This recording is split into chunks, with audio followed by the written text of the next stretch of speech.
Hello everyone, আসসালামু আলাইকুম। সবাইকে ইংলিশ গ্রামার গুরু পক্ষ থেকে শুভেচ্ছা জানাচ্ছি। প্রিয় একাদশ এবং দ্বাদশ শ্রেণীর শিক্ষার্থীরা, তোমাদের বোর্ড কর্তৃক নির্ধারিত যেই সিলেবাসের যেই গ্রামার টপিকগুলো আছে তার মধ্যে সবচেয়ে গুরুত্বপূর্ণ টপিক হচ্ছে রাইট ফর্ম অফ ভার্বস। এছাড়াও আমরা আমাদের ক্লাস 6 থেকে শুরু করে আমাদের একেবারে চাকরির পরীক্ষা পর্যন্ত সব জায়গায় আমরা রাইট ফর্ম অফ ভার্ব থেকে প্রশ্ন আসতে দেখি। বিশেষ করে বিশ্ববিদ্যালয়ে ভর্তি পরীক্ষায় সবচেয়ে রাইট ফর্ম অফ ভার্ব থেকে সবচেয়ে বেশি প্রশ্ন হয়ে থাকে। তোমরা দ্বাদশ শ্রেণী অর্থাৎ এইচএসসি পরীক্ষা শেষ করার পরে এই রাইট ফর্ম অফ ভার্ব থেকে বিভিন্ন প্রতিযোগিতামূলক পরীক্ষায় অনেক বেশি প্রশ্ন দেখে থাকবে। যেহেতু রাইট ফর্ম অফ ভার্বটা একটা বিস্তারিত টপিক এবং একটা লেংদি টপিক, এই জন্য রাইট ফর্ম অফ ভার্ব সহজভাবে বোঝার জন্য কম সময়ের ভিডিও বানানোর জন্য আমি রাইট ফর্ম অফ ভার্বকে 6টি ভাগে ভাগ করেছি, অর্থাৎ 6 পার্টে ধারাবাহিকভাবে তোমাদের রাইট ফর্ম অফ ভার্ব বোঝানো হবে। আজকে আমি পার্ট 1 নিয়ে আলোচনা করব। মূলত পার্ট 1-এ আমরা ভার্বের কিছু বেসিক রূপ নিয়ে আলোচনা করব এবং ভার্বের একটি রূপ স্পেসিফিকলি আমরা এখানে আলোচনা করব। চলো আমরা আলোচনা শুরু করি। আমরা জানি পার্টস অফ স্পিচ 8 প্রকার। এই 8 প্রকারের মধ্যে এক প্রকার ছাড়া কখনো ভার্ব বাক্য তৈরি হতে পারে না, অর্থাৎ সেটি হচ্ছে ভার্ব। তাই ভার্বকে বলা হয় verb is the soul of all sentence. সকল বাক্যের আত্মা বলা হয় ভার্বকে, বলা হয় সেন্টেন্সের আত্মা। ভার্ব ছাড়া সেন্টেন্স হয় না। এই কারণে ইংরেজি গ্রামারের একটি অতীব গুরুত্বপূর্ণ টপিক হলো রাইট ফর্ম অফ ভার্বস। কারণ একটি সেন্টেন্সে ভার্ব এক এক সময় এক এক রূপ ধারণ করে। আমরা জানি যে বাক্যের অর্থ অনুসারে এবং ক্রিয়া সংগঠনের সময় অনুসারে ভার্ব বিভিন্ন সময় বিভিন্ন রূপ ধারণ করে। তাই একজন শিক্ষার্থীকে অবশ্যই জানতে হবে ভার্বের সঠিক রূপ কয়টি এবং কেন বা কখন বা কী কারণে ভার্বের রূপের পরিবর্তন হয়। প্রিয় শিক্ষার্থী, তোমাদের জ্ঞাতার্থে আরেকটা বিষয় আমি বলে রাখতে চাচ্ছি। তোমরা এসএসসি পরীক্ষায় অর্থাৎ দশম শ্রেণীতে রাইট ফর্ম অফ ভার্ব যেভাবে দেখেছো, অর্থাৎ কোয়েশ্চেন প্যাটার্নটা যেমনভাবে ছিল সেটা হচ্ছে উপরে বক্সের মধ্যে 8 থেকে 10টি ভার্ব দেওয়া থাকতো, নিচে একটা ফিল ইন দ্য গ্যাপস থাকতো।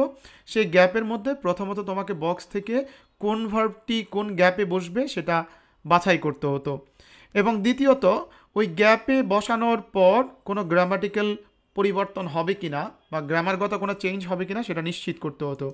কিন্তু একাদশ এবং দ্বাদশ শ্রেণীর শিক্ষার্থীদের জন্য একটি গুড পয়েন্ট হচ্ছে তোমাদের ফিল ইন দ্য গ্যাপসে, অর্থাৎ গ্যাপের পাশে ব্র্যাকেটের মধ্যে তোমার ভার্বটা দেওয়া থাকবে।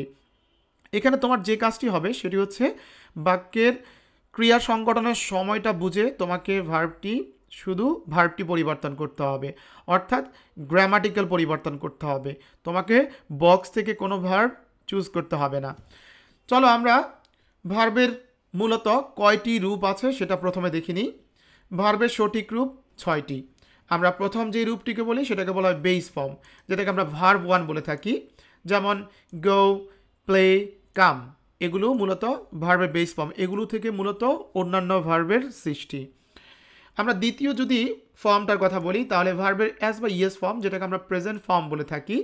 অর্থাৎ বাক্যের সাবজেক্ট অনুসারে ভার্বের সাথে যে অ্যাজ বা ইয়েস যুক্ত হয় সে অ্যাজ বা ইয়েস যুক্ত ভার্বকে আমরা ভার্বের প্রেজেন্ট ফর্ম অথবা অ্যাজ বা ইয়েস ফর্ম বলে থাকি। তৃতীয় যে ফর্মটি আছে সেটা হচ্ছে ভার্বের সাথে আইএনজি। আমাদের রাইট ফর্ম অফ ভার্বে অধিকাংশ ক্ষেত্রে এবং সবচেয়ে বেশি ব্যবহৃত যেই ভার্বের ফর্মটি সেটি হচ্ছে ভার্ব প্লাস আইএনজি ফর্ম। যেমন আমাদের প্রথম ছিল গো, এটা ছিল বেস ফর্ম। এরপরে অ্যাজ বা ইয়েস যুক্ত হয়ে গোজ হয়েছে, যেটাকে আমরা অ্যাজ বা ইয়েস ফর্ম বলতে পারি। যখন গোয়িং হয়েছে তখন আমরা এটাকে অবশ্যই আইএনজি ফর্ম, ভার্বের সাথে আইএনজি ফর্ম বলবো। প্লেয়িং, কামিং, এগুলো ভার্বের আইএনজি ফর্ম। ভার্বের ইনফিনিটিভ ফর্ম, আমরা জানি ইনফিনিটিভ মানে হচ্ছে টু প্লাস ভার্বের বেস ফর্ম। যেমন আমাদের উদাহরণে দেখা যাচ্ছে to go, to play, to come, প্রত্যেকটা টু এর পরে ভার্বের একটা বেস ফর্ম আছে। এরপর হচ্ছে ভার্বের ফার্স্ট ফর্ম, অর্থাৎ এটাকে আমরা ভার্ব 2 বলে থাকি, যেটা অতীতকালের জন্য ব্যবহার হয়, অতীতে সংগঠিত সময়ের জন্য ব্যবহার হয়। যেমন আমাদের প্রথম ভার্বটা ছিল বেস ফর্মে গো, সেটা আমাদের ফার্স্ট ফর্মে হয়ে গেছে ওয়েন্ট। আমাদের প্রথম ভার্বটা বেস ফর্মে ছিল প্লে, যেটা আমাদের ফার্স্ট ফর্মে হয়ে গেছে প্লেড। যেটা আমাদের প্রথম ভার্বটা ছিল কাম, যেটা আমাদের ফার্স্ট ফর্মে হয়ে গেছে কেম। এবং সর্বশেষ যে ফর্মটির কথা আমরা বলবো, যেটা আমরা অনেক সময় দেখে থাকি পেসিভ করার জন্য, ব্যবহার হয় এবং কিছু কিছু ক্ষেত্রে স্পেসিফিকলি পারফেক্ট টেন্সে ব্যবহার হয়ে থাকে। ভার্বের ফার্স্ট পার্টিসিপাল ফর্ম, যেটাকে আমরা ভার্ব 3 বলে থাকি, যেমন আমার প্রথম ভার্বটা ছিল গো এবং ফার্স্ট ফর্মে সেটা ওয়েন ছিল, এবং ভার্ব 3 ফর্ম যেটাকে ফার্স্ট পার্টিসিপাল ফর্ম বলেছি সেটা গন হয়েছে। প্লে থেকে আমরা দেখছি প্লেড হয়েছে এবং ফার্স্ট পার্টিসিপাল ফর্মও প্লেড ছিল। কাম যেটা ভার্বের বেস ফর্ম ছিল, তারপরে আমরা ফার্স্ট ফর্ম করার পরে সেটা হয়েছে কেইম, এবং আবার ভার্বের ফার্স্ট পার্টিসিপাল ফর্ম করার পরে সেটা কাম হয়েছে। আজকে আমরা মূলত ভার্বের আইএনজি ফর্ম বিস্তারিত জানার চেষ্টা করব, অর্থাৎ কোন কোন ক্ষেত্রে কোন কোন শর্তে অথবা গ্যাপের পূর্বে কি থাকলে আমরা গ্যাপে থাকা ভার্বটি অথবা ব্র্যাকেটে থাকা ভার্বটি আইএনজি যুক্ত করব। চলো আমরা প্রথম শর্ত দেখিনি। সাধারণত সকল প্রাপোজিশনের পর, প্রিয় শিক্ষার্থী, আমাদেরকে এই শব্দটি মনে রাখতে হবে, প্রাপোজিশন। আমরা জানি প্রাপোজিশন কারা, on, by, of, in, over, after, এই ধরনের শব্দ আমরা জানি প্রাপোজিশন। এরপর ভার্বের সাথে আইএনজি যুক্ত হবে। তাহলে এক কথায় কি দাঁড়ায়, যখন আমরা দেখব গ্যাপ আছে, মনে করো এখানেই গ্যাপ আছে, এক্সাম্পল আমি দেখাচ্ছি যে সিং যে জায়গাটা আছে এখানে গ্যাপ আছে, ব্র্যাকেটের মধ্যে সি ভার্বটি দেওয়া আছে। যখন আমি দেখতে পাচ্ছি যে আমার গ্যাপের পূর্বে যে শব্দটি আছে সেটি হচ্ছে অ্যাবাউট, তাহলে অ্যাবাউট কি, প্রাপোজিশন। আর এই অ্যাবাউটের কারণে মূলত গ্যাপে যে ভার্বটি আমি বসাবো অর্থাৎ যে ভার্বটি আমি উত্তর করব সেই ভার্বটি আইএনজি যুক্ত হয়ে যাবে। প্রিয় শিক্ষার্থী, আমাদের আরেকটা বিষয় লক্ষণীয়, সেটি হচ্ছে প্রাপোজিশন টু এর পর। আমরা জানি সকল প্রাপোজিশনের পরে ভার্ব আইএনজি যুক্ত হয়, তবে প্রাপোজিশন টু এর পরে ভার্বের বেস ফর্ম হবে। চলো আমরা প্রচুর পরিমাণ উদাহরণের মাধ্যমে আমাদের এই স্ট্রাকচারটি বুঝে নেওয়ার চেষ্টা করি। He is disappointed about, about হচ্ছে প্রাপোজিশন, এরপরে যদি গ্যাপ থাকে অর্থাৎ ফিল ইন দ্য গ্যাপস, খালি স্থান থাকে বা শূন্যস্থান থাকে, তাহলে ব্র্যাকেটে যে ভার্বটি থাকবে সেটা বেস ফর্মে থাকার সম্ভাবনা অনেকটাই বেশি, তার সাথে আমরা আইএনজি যুক্ত করে দিব। তাহলে কি দাঁড়ায়, he is disappointed about Singh such a bad report. তাহলে আমার মূলত এই জায়গায় আমার পরীক্ষায় গ্যাপ থাকবে। আমি এখানে উত্তরটি লিখে দিয়েছি। কিসের কারণে সিং হয়েছে, ভার্বটা ছিল সি, অ্যাবাউটের কারণে, অ্যাবাউটটা প্রাপোজিশন, তার কারণে সিং হয়েছে। What is the advantage of, অফটা হচ্ছে প্রাপোজিশন, আর প্রাপোজিশনের পরে আমার এখানে যদি খালি থাকে অর্থাৎ শূন্যস্থান থাকে অথবা গ্যাপ থাকে, ব্র্যাকেটে ফার্ম থাকলে আমি সেটাকে আইএনজি যুক্ত করে ফার্মিং করেছি। তাহলে পুরো সেন্টেন্স কি দাঁড়ায়, what is the advantage of farming over hunting. I want home after, আফটারটা হচ্ছে প্রাপোজিশন, প্রাপোজিশনের পরে যদি ভার্ব থাকে অবশ্যই সেই ভার্বটি আইএনজি যুক্ত হয়ে যাবে, যেটা আমরা লিভ থেকে লিভিং করেছি। You can improve you English by, বাইটা হচ্ছে প্রাপোজিশন, যার কারণে এই বাই প্রাপোজিশনের পরে যেহেতু গ্যাপ ছিল আমরা ব্র্যাকেট ভার্বে ইউজ ছিল সেটাকে ইউজিং করে দিয়েছি, অর্থাৎ আইএনজি যুক্ত করেছি। We need to keep on, on preposition, যার কারণে আমাদের ব্র্যাকেটের মধ্যে গো ছিল, সেই গো ভার্বটি আইএনজি যুক্ত করতে হয়েছে। The kid doesn't want to, আমরা বলেছি প্রাপোজিশন টু এর পরে ভার্বের বেস ফর্ম হবে, যার কারণে আমরা এখানে টাইডিং করিনি, টাইডি আপ হিজ রুম, অর্থাৎ ভার্বের বেস ফর্ম রেখেছি। টু থাকার কারণে আমরা মূলত ভার্বের বেস ফর্ম করেছি। I make it my duty to, to এর পর যেহেতু টু আছে, টু এর পরে কোনোভাবে ভোটিং হয়নি, ভোট হয়েছে in all national election. Children are fond of, of preposition হওয়ার কারণে আমরা তার পরবর্তী ব্র্যাকেটে ইউজ শব্দটিকে ইউজিং করেছি। আশা করছি এই রুলটি তোমাদের সহজে তোমরা বুঝতে পারবে। চলো আমরা কিছুক্ষণ আগে বলেছি টু এর পরে ভার্বের বেস ফর্ম বসবে, তবে টু যুক্ত কতগুলো ফ্রেজ আছে যেগুলোর প্রত্যেকটিরই আলাদা আলাদা অর্থ আছে। প্রতিটি টু যুক্ত ফ্রেজের পর অবশ্যই ভার্বের সাথে আইএনজি যুক্ত হবে, যেমন with a view to, look forward to, be use to, get use to, become use to, subject to, object to, devoted to, addicted to, dedicate to, confess to, accustomed to, close to, oppose to, alternate to, be committed to, be preferable to, be key to, be similar to, be equal to ইত্যাদির পর ভার্বের সাথে ING হয়। তবে আমাদের বহুল ব্যবহৃত এবং পরীক্ষায় সবচেয়ে বেশি আসা যে শব্দটি সেটি হচ্ছে উইথ এ ভিউ টু। এছাড়াও লুক ফরওয়ার্ড টু থেকে প্রশ্ন হয়েছে, অ্যাডিক্টেড টু থেকে প্রশ্ন হয়েছে, কমিটেড টু থেকে প্রশ্ন হয়েছে এবং অ্যাকাস্টম টু থেকে প্রশ্ন হয়েছে। চলো আমরা উদাহরণের মাধ্যমে স্ট্রাকচারটি বোঝার চেষ্টা করি। He teaches his students with a view to. আমরা দেখতে পাচ্ছি উইথ আ ভিউ টু আছে। আমরা বলেছি উইথ আ ভিউ টুর পরে যদি যেই ফিল ইন দ্য গ্যাপ থাকবে ব্র্যাকেটের ভার্বটি অবশ্যই সেক্ষেত্রে আইএনজি যুক্ত করতে হবে, যার কারণে আমরা গিভ থেকে গিভিং করলাম। তাহলে পুরো সেন্টেন্স কি দাঁড়ায়? হি teaches students with a view two giving the light of education. His addiction two, আমরা এখানে অ্যাডিক্টেড টু পড়েছি, সেটা নাউনও পরিণত হতে পারে। His addiction two, addicted to থাকুক আর অ্যাডিকশন টু থাকুক, তার পরবর্তী ভার্বটি আইএনজি যুক্ত হবে।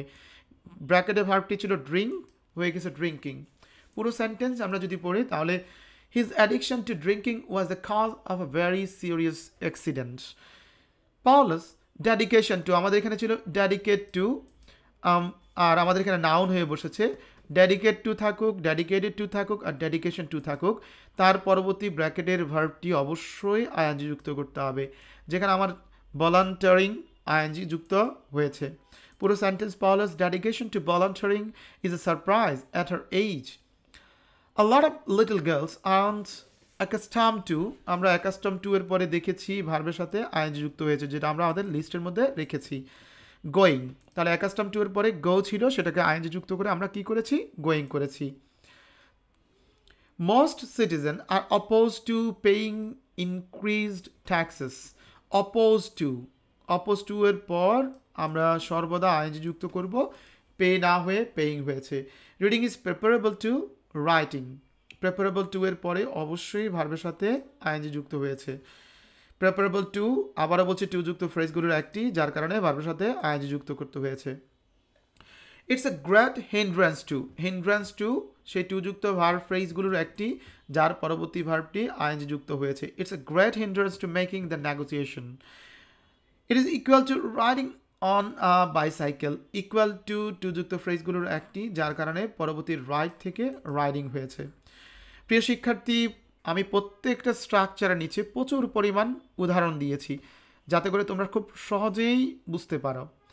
এছাড়াও কতগুলো ফ্রেজ আছে, যেমন it is no use, it is no good, can not help, could not help, অর্থ, can stand, would you mind, it's a pleasure ইত্যাদির পরে ভার্বের সাথে আইএনজি হয়।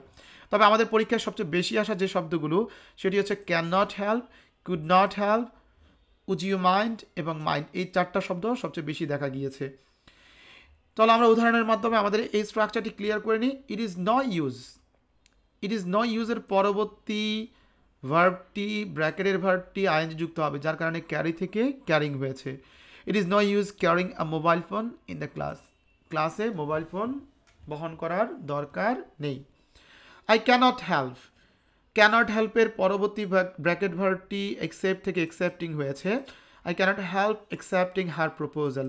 তবে প্রিয় শিক্ষার্থী, তোমাদের খেয়াল রাখতে হবে, ক্যানট হেল্পের জায়গায় যদি বাট আসে, আবারও বলছি ক্যানট বাট বসে বা কুড নট বাট বসে, তাহলে অবশ্যই পরবর্তী ভার্বটি বেস ফর্মে বসাতে হবে।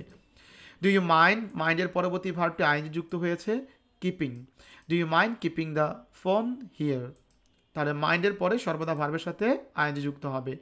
It is no good, it is no গুডের পরে ব্র্যাকেটে যে ভার্বটি থাকবে সেই ভার্বটি আইএনজি যুক্ত করতে হবে। এখানে ব্র্যাকেটে কপি ছিল, কপিং হয়ে গেছে। It is no good copying in the examination hall. My younger sister cannot স্ট্যান্ডের পরে ব্র্যাকেটে চিট ছিল, ভার্ব আইএনজি যুক্ত হয়ে চিটিং হয়ে গেছে। চলো আমরা পরবর্তী স্ট্রাকচারটি বুঝিনি। আমরা সাধারণত জানি একটি সিম্পল সেন্টেন্সে অবশ্যই একটি ফাইনাইট ভার্ব থাকবে, একটি সাবজেক্ট থাকবে। যখন একটি সিম্পল সেন্টেন্সে একাধিক ভার্ব দেখা যাবে, আমাদের পরীক্ষায় একটা করা থাকবে বা একটা দেওয়া থাকবে, আর বাকি আরেকটা আমাদের ব্র্যাকেটে দেওয়া থাকবে। আমরা ওই ভার্বটিকে অবশ্যই নন ফাইনাইট করে দিতে হবে, কারণ আমার যদি বাক্যের মধ্যে ফাইনাইট ভার্ব থাকে তাহলে অবশ্যই আমার গ্যাপে বা ব্র্যাকেটে থাকা ভার্বটি নন ফাইনাইট করে দিতে হবে।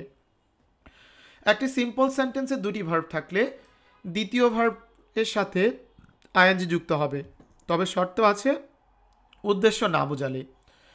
তবে উদ্দেশ্য বোঝালে দ্বিতীয় ভার্বটি ইনফিনিটিভ হবে, অর্থাৎ টু প্লাস ভার্ব হবে। চলো আমরা উদাহরণের মাধ্যমে দেখি নিই। Mister Riyad teaches his students walking in the class. আমি এই ওয়াকিং শব্দটাকে যদি এই বাক্য থেকে উঠিয়ে ফেলি তারপরেও বাক্যটা সঠিক। Mister Riyad teaches students in the class. Mister Riyad তার শিক্ষার্থীদেরকে ক্লাসে শিক্ষা দেয়। এখন mister Riyad teaches his students, আমরা দেখতে পাচ্ছি এখানে টিচেস একটা ভার্ব অলরেডি প্রশ্নে দেওয়া আছে যেটা আমার ব্র্যাকেটের মধ্যে নেই, আর ওয়াক শব্দটাকে আমাকে ব্র্যাকেটের মধ্যে দেওয়া হয়েছে। মিস্টার রিয়াদ তার শিক্ষার্থীকে ক্লাসরুমে হেঁটে হেঁটে পড়ায়, এখানে কোনো উদ্দেশ্য নাই, এটা মিস্টার রিয়াদের একটা হ্যাবিচুয়াল ফ্যাক্ট, একটা অভ্যাস, কোনো ধরনের উদ্দেশ্য নেই। আর উদ্দেশ্য বোঝাচ্ছে না বিদায় ভার্বের সাথে কি হয়েছে, আইএনজি হয়েছে। চলো আরও উদাহরণের মাধ্যমে আমরা এই বিষয়টা আরও ক্লিয়ার হয়ে নিই। The girl enter the room, আমি এই পর্যন্ত বাক্যটি আমার সম্পূর্ণ অর্থ দিচ্ছে। তারপরও বাক্যটাকে আরেকটু প্রসারিত করার জন্য আরেকটা ভার্ব যুক্ত করা হয়েছে। যেহেতু আমরা এখানে এন্টার্ড একটা ভার্ব প্রশ্নে দেওয়া দেখছি, তাহলে আমার ব্র্যাকেট ভার্বটি অবশ্যই আইএনজি অথবা ইনফিনিটিভ হবে। আইএনজি কখন হবে আমরা বলেছি উদ্দেশ্য না বোঝালে। মেয়েটি হাসতে হাসতে ক্লাসরুমে প্রবেশ করলো, এখানে কোনো উদ্দেশ্য নাই, সে এমনিতেই হাসতে হাসতেই ক্লাসরুমে প্রবেশ করেছে। He saw the boy playing in the field, আমি মাঠ দিয়ে যাচ্ছি বা আমি মাঠের পাশ দিয়ে যাচ্ছি, আমি দেখলাম যে একটি বালক খেলা করছে। আমি এমনটা নয় যে ওই বালকের খেলা দেখতে গিয়েছি, যার কারণে স একটি ভার্ব, দ্বিতীয় ভার্বটি উদ্দেশ্য না বোঝানোর কারণে আইএনজি যুক্ত হয়েছে। I hard him speaking English, কেউ একজন ইংলিশে কথা বলছে, আমি পাশ দিয়ে হেঁটে যাচ্ছি, অথবা আমি সেই রুমে ছিলাম, আমি তাকে কথা বলতে দেখেছি, এমনটা না, আমি তার ইংলিশ স্পোকেনটা শুনতে গিয়েছি। যার কারণে হার্ড একটি ভার্ব ছিল, আমার দ্বিতীয় ভার্বটি কোনো উদ্দেশ্য না বোঝানোর কারণে আমি সেটার সাথে আইএনজি যুক্ত করেছি। এভাবে যে এই সেন্টেন্সগুলোতে আইএনজি যুক্ত হওয়া মানে হচ্ছে দ্বিতীয় ভার্বটি উদ্দেশ্য বোঝাচ্ছে না। চলো আমরা উদ্দেশ্য বোঝাই এমন এক্সাম্পল দেখে নিই। Mister Riyad works in the class, mister Riyad ক্লাসে হাঁটে, ড্যাশ, এখানে গ্যাপ আছে, ব্র্যাকেটে ছিল অবজার্ভ দ্য স্টুডেন্টস। তাহলে মিস্টার রিয়াদ ক্লাসে হাঁটে অবশ্যই শিক্ষার্থীদেরকে পর্যবেক্ষণ করার জন্য, যেহেতু মিস্টার রিয়াদের হাঁটার উদ্দেশ্য হচ্ছে পর্যবেক্ষণ করা, যার কারণে আমরা এই ভার্বটি টু যুক্ত করেছি, অর্থাৎ ইনফিনিটিভ করেছি। Bee are flying here and there, মৌমাছিরা এদিক সেদিক উড়াউড়ি করছে, উদ্দেশ্য হচ্ছে টু কালেক্ট হানি। এখানে ব্র্যাকেটে কালেক্ট ছিল, যেহেতু দ্বিতীয় ভার্বটি উদ্দেশ্য বোঝাচ্ছে, যার কারণে আমরা টু কালেক্ট করেছি। The girl dancing on the stage is my friend, এখানে যেহেতু ইজ দেওয়া আছে একটা ভার্ব, আর যেই বালিকাটি স্টেজে নৃত্য করা অবস্থায় ছিল, এই নৃত্য করার কোনো উদ্দেশ্য ছিল না বা কোনো ধরনের পারপাস ছিল না, যার কারণে আমার ভার্বটি আইএনজি যুক্ত হয়েছে, যেটা গার্লকে মডিফাই করছে, অর্থাৎ প্রেজেন্ট পার্টিসিপল হিসেবেই ব্যবহার হচ্ছে। আমি এখানে একটা নোট লিখেছি, অ্যাক্টিভ বা সক্রিয় সাবজেক্ট বা অবজেক্টের ক্রিয়াগত অবস্থা বোঝাতে আইএনজি যুক্ত ভার্ব ব্যবহৃত হয়।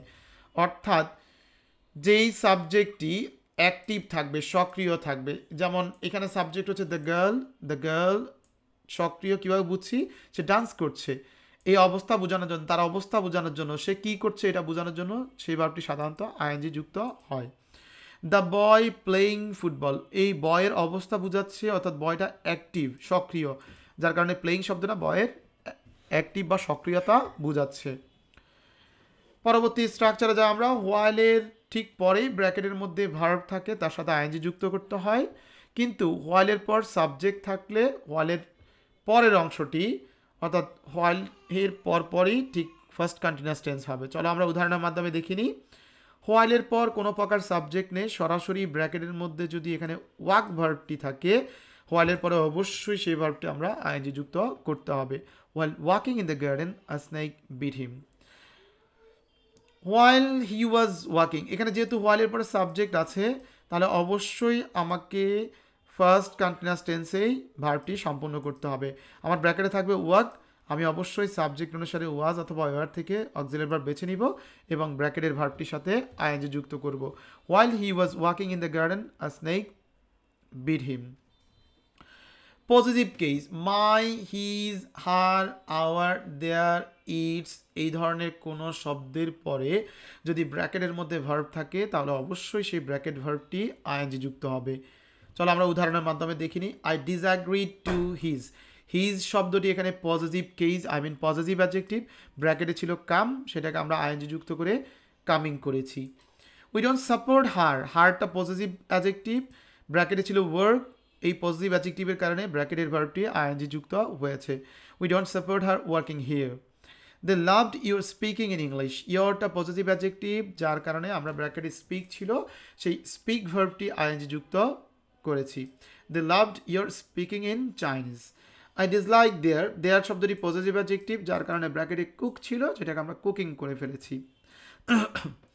পরবর্তী স্ট্রাকচার, সকল প্রকার কন্টিনিউয়াস এবং পারফেক্ট কন্টিনিউয়াসের অ্যাক্টিভ ভয়েসে মূল ভার্বটি আইএনজি যুক্ত হবে। আমরা জানি যে সকল প্রকার continuous tense I mean am, is, are, was, were এবং perfect continuous have been, has been, had been, shall have been, will have been, এই ধরনের অক্সিলারি ভার্ব, এই ধরনের টেন্সগুলোর ক্ষেত্রে বাক্যটা যদি অ্যাক্টিভ থাকে অর্থাৎ সাবজেক্ট যদি সক্রিয় থাকে, সেক্ষেত্রে অবশ্যই এই am, is, are, was, were, will be, shall be, have been, has been, had been, shall have been, will have been ইত্যাদির পর ব্র্যাকেটের ভার্বটি আইএনজি যুক্ত হবে।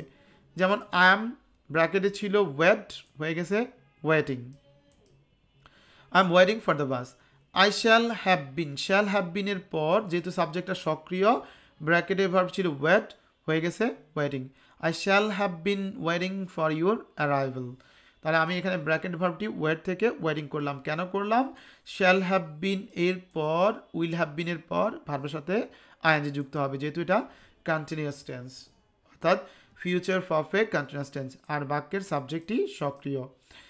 We will be staying, will be অথবা শ্যাল বি এরপরে ব্র্যাকেটে যে ভার্বটি থাকবে সেই ভার্বটি আইএনজি যুক্ত হবে যদি সাবজেক্টটি যে ভার্বের কাজটি করতে সক্ষম হয়। আমরা একটা বাক্য অ্যাক্টিভ না পেসিভ এটা বুঝবো কিভাবে? যদি বাক্যে থাকা সাবজেক্টটি ওই বাক্যের ভার্বটির কাজটি সম্পন্ন করতে সক্ষমতা থাকে, তাহলে বুঝতে হবে সেটা অবশ্যই অ্যাক্টিভ। যেমন স্টেইং শব্দটার কাজটি উই করতে পারবে, এই জন্য এটা অ্যাক্টিভ, যার ফলশ্রুতিতে ব্র্যাকেটের ভার্বটি আইএনজি যুক্ত হয়েছে।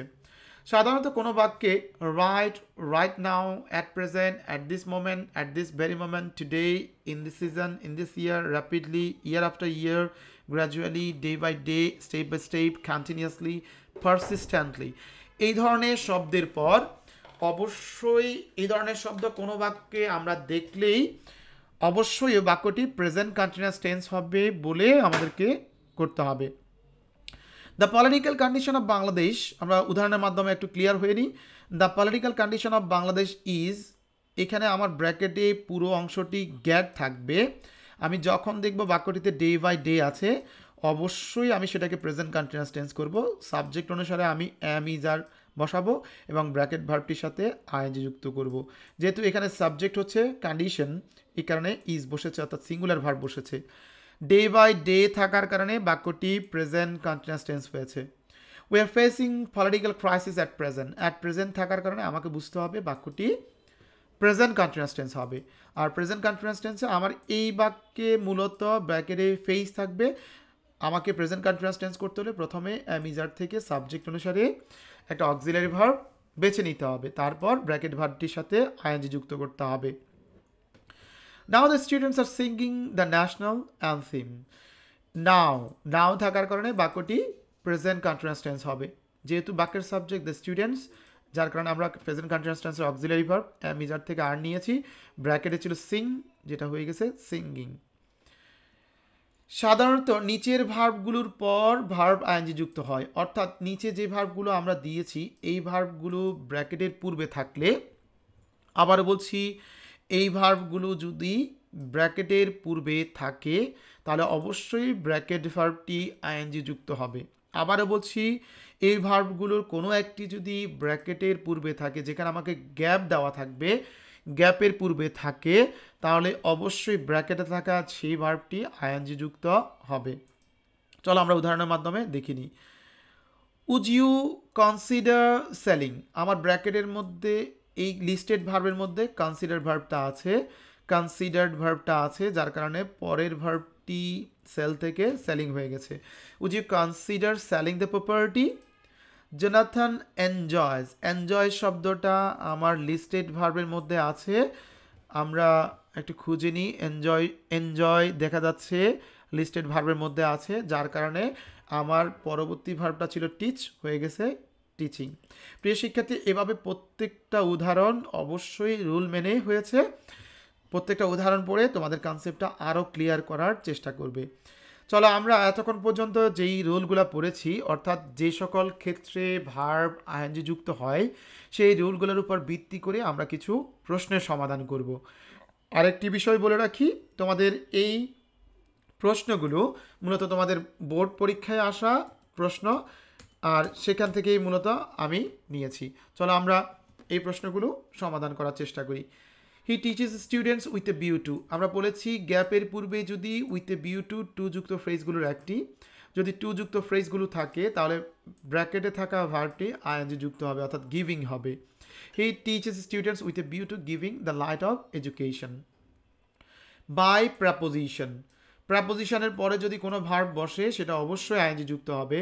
তাহলে আমার এই গ্যাপের যে ভার্বটি বসবে সেটা হচ্ছে গেট থেকে getting.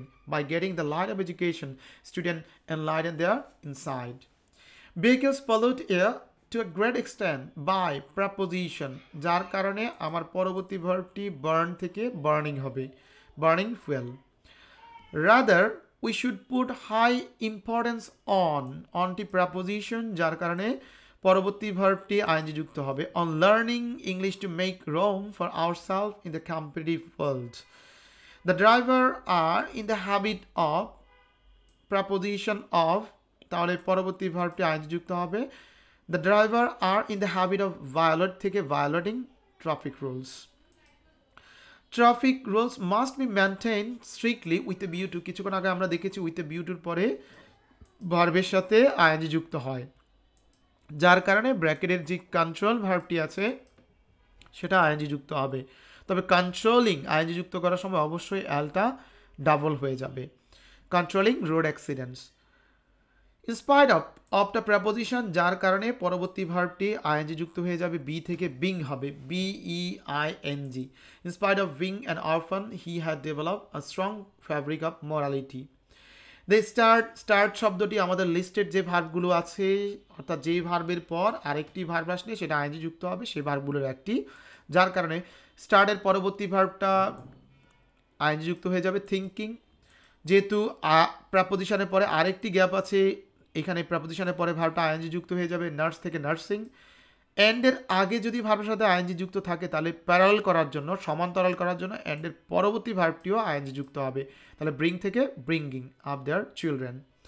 I am extremely for preposition, যার কারণে বি থেকে বিং হয়ে যাবে, for being late. The man the girl is a criminal. আমি বলেছি কোনো একজন ব্যক্তি সক্রিয়, তার কর্মকাণ্ড বোঝাতে ভার্বটি সাধারণত আইএনজি যুক্ত হয়। The man teasing the girl, যে লোকটি মেয়েটিকে বা বালিকাটিকে টিজ করছিল, ইজ এ ক্রিমিনাল, সে একটা অপরাধী। তাহলে এখানে যেহেতু এই ম্যানের অবস্থা বর্ণনা করছে, কর্মকাণ্ড বর্ণনা করছে, যার ফলশ্রুতিতে টিজ শব্দটি আইএনজি যুক্ত হয়ে টিজিং হয়ে যাবে। Once upon a time there was a king who was very fond of the preposition, যার কারণে আমাদের পরবর্তী নৌ শব্দটি knowing হয়ে যাবে। Student life is the best time for the preposition, যার কারণে আমাদের পরবর্তী ভার্বটি prepare থেকে preparing হয়ে যাবে। They should prepare themselves for the life, যেহেতু একটা ভার্ব আমার ফাইনাইট ভার্ব দেওয়া আছে, আমাকে একটি সিম্পল সেন্টেন্সের দ্বিতীয় ভার্বটি উদ্দেশ্য না বোঝালে আইএনজি যুক্ত করতে হবে। Lying, LYING, lying ahead.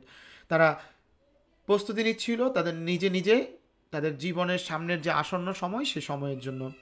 By preposition, তার পরবর্তী ভার্বটি রিডিং, আইএনজি যুক্ত হয়ে যাবে। By reading newspaper they will know what is happening in the world. With a বিউটির পর, যেহেতু আমরা উইথ এ বিউটি গ্যাপের আগে দেখছি, তার পরবর্তী ভার্বটি আইএনজি যুক্ত হয়ে যাবে, রিমুভিং। উইদাউট, তার পরবর্তী উইদাউট যেহেতু প্রাপোজিশন, তার পরবর্তী ভার্বটি ওয়ার্ক থেকে ওয়ার্কিং হয়ে যাবে। It's a pity that students are trying to এর পরবর্তী ভার্বটা, শুধু টু এর পরবর্তী ভার্বটা সর্বদা বেস বা অর্থাৎ কোনোরূপ পরিবর্তন না হয়ে সাকসিড থাকবে। For this we have to ensure education for all and set a bright prospect for. প্রেপোজিশনের পরবর্তী ভার্বটি আইএনজি যুক্ত হয়ে যাবে। ইমপ্লিমেন্ট শব্দের অর্থ হচ্ছে বাস্তবায়ন করা, তাহলে এটাকে আইএনজি যুক্ত করলে implementing all necessary steps. The king started, স্টার্টের পরবর্তী ভার্বটা আইএনজি যুক্ত হয়, যার কারণে started following the prescription. She started পরবর্তী ভার্বটা আইএনজি যুক্ত হয়ে যাবে, she started showing affection for him. Then he waited. এখানে যেহেতু হি এর অবস্থা বর্ণনা করছে এবং একটি ভার্ব অলরেডি দেওয়া আছে, তাহলে দ্বিতীয় ভার্বটি সাধারণত নন ফাইনাইট হিসেবে ব্যবহার হবে এবং যেহেতু কোনো উদ্দেশ্য বোঝাচ্ছে না সেহেতু অবশ্যই আইএনজি যুক্ত হবে। Then he were standing by her bed with a glass of water. হোয়াইলের পরে যদি কখনো সরাসরি ভার্ব বসে সাধারণত সেটা আইএনজি যুক্ত হয়ে যাবে। While eating food we should bear in mind that we don't eat just to satisfy hunger. I don't মাইন্ডের পরবর্তী ভার্বটা সর্বদা আইএনজি যুক্ত হবে। ড্রাইভ থেকে ড্রাইভিং হবে ইফ এ টায়ার্ড। প্রিয় শিক্ষার্থী, আশা করছি ভার্বের যে সকল জায়গায় আইএনজি বসবে, ভার্বের সাথে আইএনজি যুক্ত হবে, সেই শর্তগুলো তোমরা ভালোভাবে আমার ভিডিওটি দেখলে তোমাদের একেবারে একটি ক্লিয়ার ধারণা আসবে এবং তোমরা সব জায়গায় এই রুলগুলো অ্যাপ্লাই করতে পারবে। সবাইকে ধন্যবাদ। আসসালামু আলাইকুম।